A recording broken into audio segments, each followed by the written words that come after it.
ग्रंथों में बहुत से गुरुदेव भगवान ने ग्रंथों को लिखा है, उसमें दर्शाया भी है। और अगर आप उन ग्रंथों को लेकर के समझना चाहें, जानना चाहें तो जान भी सकते हैं। भजन में कहते हैं क्या,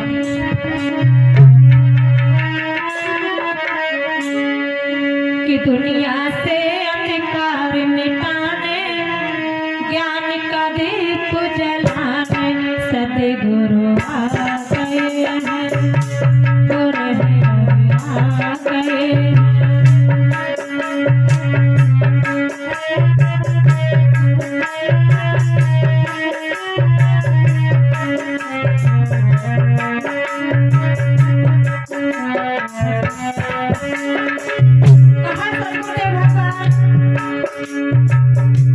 जो भक्त इस दुनिया में अंधकार में पड़ा हुआ है, जो भक्त अंधकार में भटक रहा है, प्रभु को ढूंढना चाहता है, प्रभु के लिए भटक रहा है, रो रहा है, तुम्हारे आगे जो काला पर्दा पड़ा हुआ है उसको हटाने के लिए, अंधकार को मिटाने के लिए गुरुदेव भगवान ने इस शरीर से एक संत के रूप में आकर, 5 तत्वों के शरीर में आकर के हम भक्तों को बंधनों से छुड़ाने के लिए इस धरती पर अपने कदमों को रखा। कहते हैं, तूफानों से हमें बचाने, नैया पार लगाने सतगुरु आ गए हैं, गुरु आ गए हैं।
मैंने जब से इस धरती पर अपने कदमों को रखा है, कितने पाप किए हैं, कितने पुण्य किए हैं, ये मुझे नहीं पता है।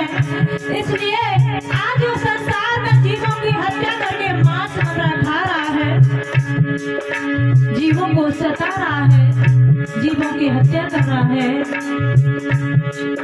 मुझे नहीं पता चल पा रहा है कि मैं क्या कर रहा हूँ, क्या नहीं कर रहा हूँ। इसलिए सत्य कहते हैं,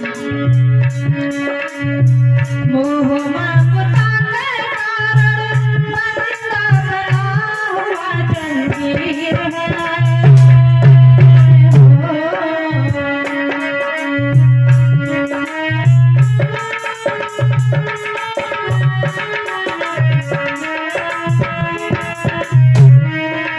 जीवों के बंधन को छुड़ाने, सबसे पार लगाने सतगुरु आ गए हैं,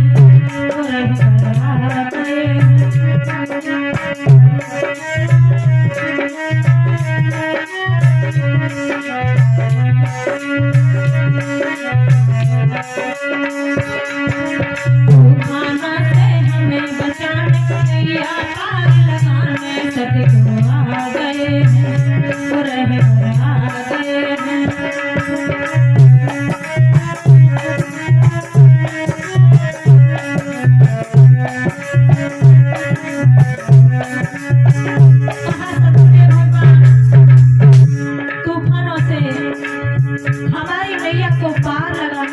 के लिए इस संसार में आए हैं और इस संसार से आपके ग्राम दमन निकालने आए हैं। तो भक्त तूफान ये नहीं जो आप लोग समझ रहे हो, ये आंधी तूफान आता है इससे बचाने के लिए। आप यहाँ बैठे हो फिर भी अंधकार में हो, क्यों? क्योंकि जो संसार की माया तुमको लगी हुई है, जो संसार का मोह है, जो घर परिवार का मोह है, अहंकार है, द्वेष जलन ये सब मेरे दुश्मन हैं, भक्ति का दुश्मन है, ये मुझे भक्ति की तरफ नहीं जाने दे रही। इन सबसे बचाने के लिए सतगुरुदेव भगवान हमारे गांव में आए हैं। इसलिए कहते हैं तूफानों से हमें बचना, अकाल काल से बुला गए हैं, बुरा बता गए हैं।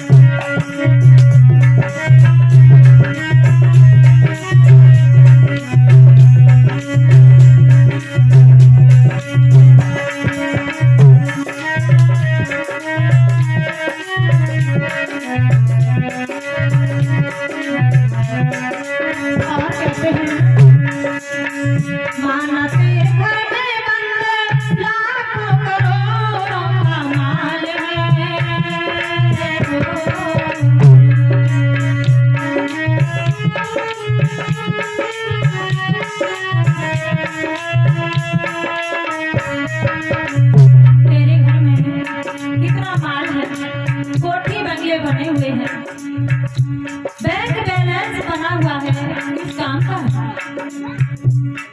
किसी काम का नहीं है।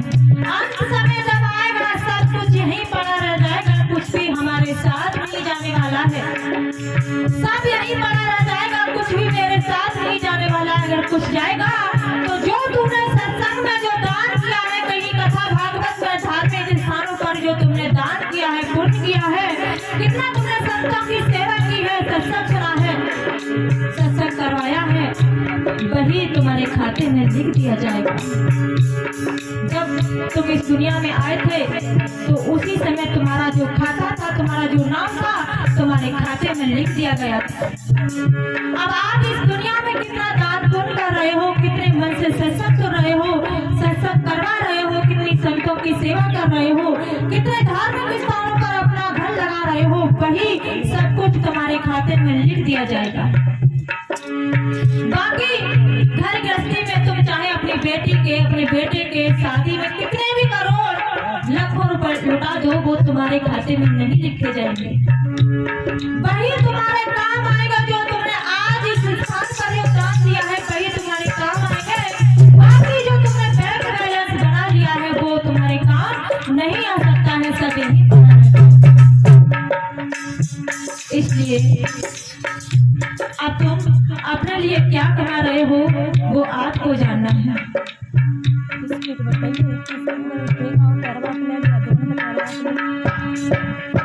माना तेरे घर में बंदे लाखों करोड़ों का माल है,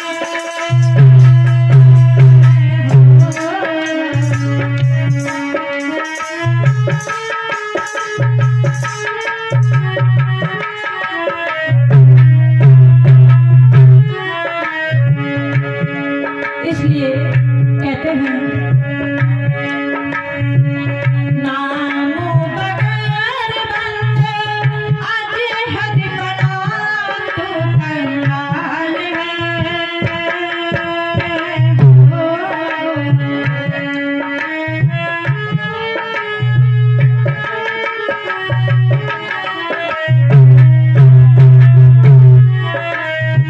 इसलिए जो प्रभु का सच्चा नाम है वो अगर हमारे पास नहीं है, तुम्हारे पास है लेकिन जानकारी नहीं है, इसलिए संत महापुरुष कहते हैं कि नाम के बगैर तू कंगाल है, गरीब है, अनाथ है। तू कितना भी धनवान हो, कोठी बंगले हो, महल खजाने हो, बैंक बैलेंस हो, फिर भी हम सब गरीब है। क्यों? क्योंकि मेरे पास प्रभु की भक्ति नहीं है, प्रभु का सच्चा नाम नहीं है। जिस दिन हमारे पास उस प्रभु का सच्चा नाम मिल जाएगा, वह भक्ति अंकुरण होने लगेगी, उसी दिन हम धनवान हो जाएंगे। क्यों? क्योंकि वही मेरे साथ जाने वाला है। और दुनिया की कोई भी चीज, कोई भी धन दौलत, घर मकान, बैंक बैलेंस, माता पिता, ये कुछ भी मेरे साथ नहीं जाएंगे। अब कुछ ही क्षणों में पूर्ण मसीहा, पूर्ण सतगुरुदेव भगवान हम भक्तों को ज्ञान की गंगा में स्नान कराएंगे। सभी भक्तों से प्रार्थना है शांति बनाए रखें और कहते हैं क्या हरे कृष्णा में सदगुरु आते हैं।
प्रेम से बोलो सदगुरुदेव भगवान की जय। तो अब कुछ ही क्षणों में पूर्ण मसीहा पूर्ण सदगुरुदेव भगवान हम भक्तों को ज्ञान की गंगा में स्नान कराएंगे कि अगर हम लोग सदगुरुदेव भगवान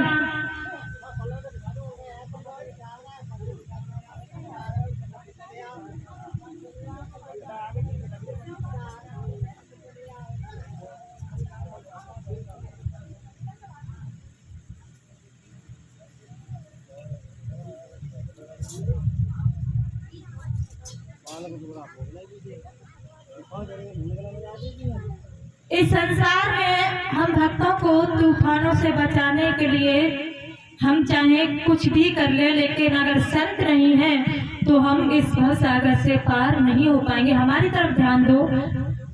आप लोग पता नहीं क्या बात हो जाती है, नेट अगर मखरिया भी निकल जाए साइड से तो बस उसकी तरफ हम सभी लोग देखने लगते हैं।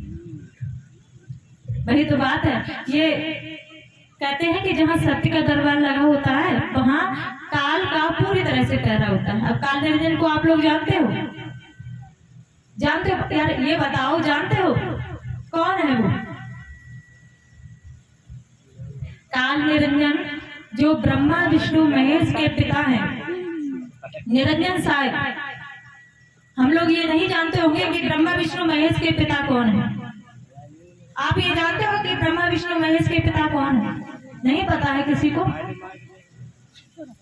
बहुत कम पता होगा लोगों को कि ब्रह्मा विष्णु महेश के पिता कौन है।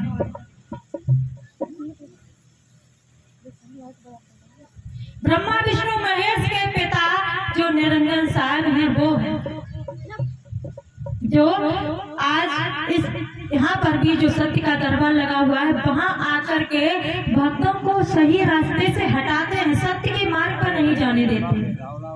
वो है ब्रह्मा विष्णु महेश के पिता।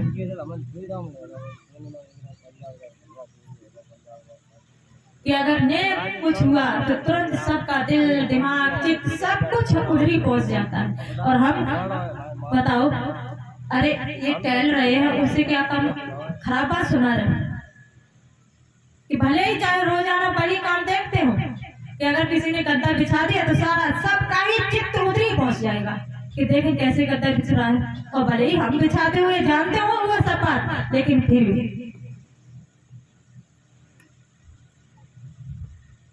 इसलिए मेरे भगत बंधुओं, सत्संग हो या कथा भागवत हो या फिर कहीं पर भी संत बैठे हो या कहीं रास्ते से संत मंडली जाती हो, तो कभी भी ये मत सोचो कि मैं ऊंची जात का हूँ या मैं बहुत बड़ा पैसे वाला हूँ, बहुत बड़ा आदमी हूँ। कभी भी ये अपने मन में विचार मत लगा। उन संत, जो भी संत हो, संत कोई जात से और भेष से नहीं होता है, संत जन्म से होता है। उनके आगे झुको। कहीं कथा भागवत होती हो, सत्संग होता हो, कभी भी ऊंचे आसन पर मत बैठो। और अगर कहीं कथा भागवत सत्संग होता हो तो वहां पर हमें कभी भी खाली हाथ नहीं जाना चाहिए। कहते हैं कि अगर हम अपने मित्र से मिलने के लिए जाएं, अपने मित्र से और संतों से मिलने के लिए जाएं, कथा भागवत में जाएं, तो कभी भी खाली हाथ नहीं जाना चाहिए। कुछ ना कुछ भेंट लेकर अवश्य जाना चाहिए। फल हो तो फल लेकर जाएं, पैसे हैं पैसे लेकर जाएं, फल पैसे नहीं है तो पुष्पों को लेकर जाएं। और अगर पुष्प भी नहीं हो तो क्या लेकर जाएं भैया? क्या लेकर जाना चाहिए बताओ? अगर पैसे नहीं है, फल नहीं है, पुष्प नहीं है तो क्या लेकर जाना चाहिए? पता है आप लोगों को? अरे ये तो हाना का जवाब तो दे दिया करो भाई। क्या लेकर जाना चाहिए? नहीं पता है। अपने भाव और विश्वास को लेकर जाना चाहिए। कुछ भी नहीं है तो भाव और विश्वास को लेकर।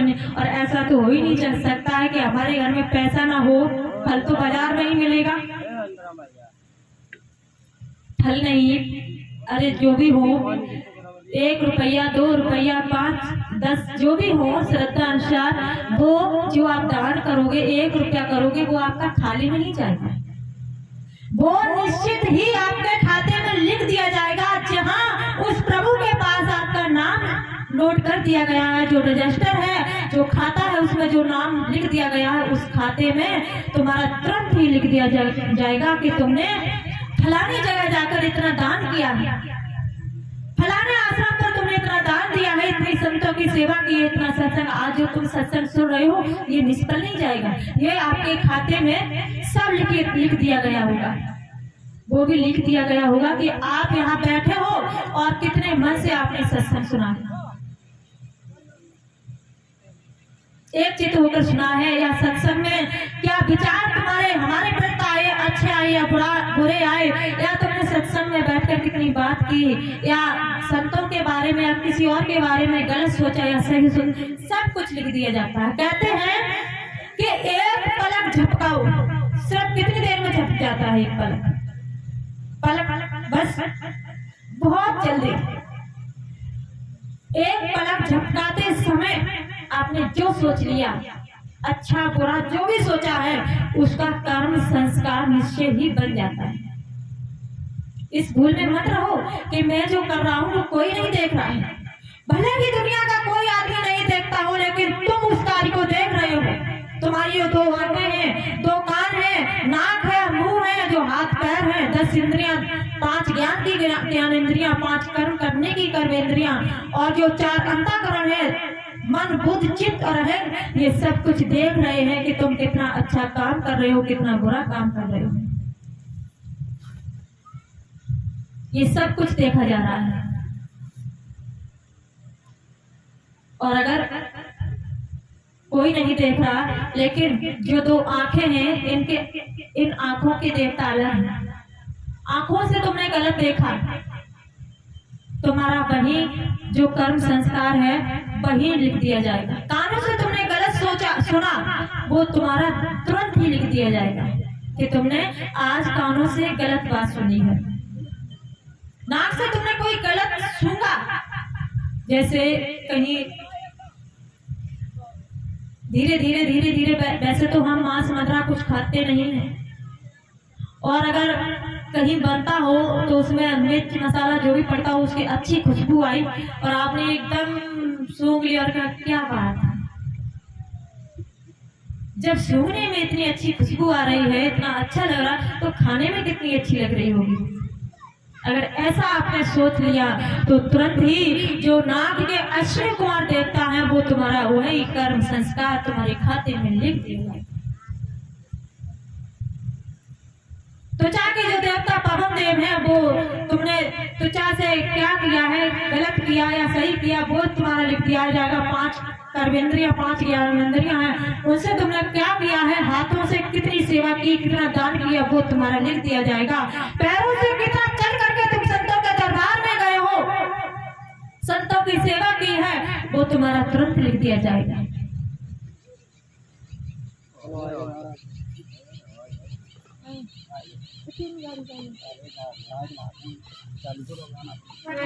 इसलिए आज सतगुरुदेव भगवान भक्तों को ज्ञान की गंगा में स्नान कराने वाले हैं, तो भक्त सतगुरुदेव भगवान से कहता है कि अरे भक्तों को दर्श करिया हो सतगुरु आओ सही आओ सही।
भगवान की जय। अब सभी भक्तों से प्रार्थना है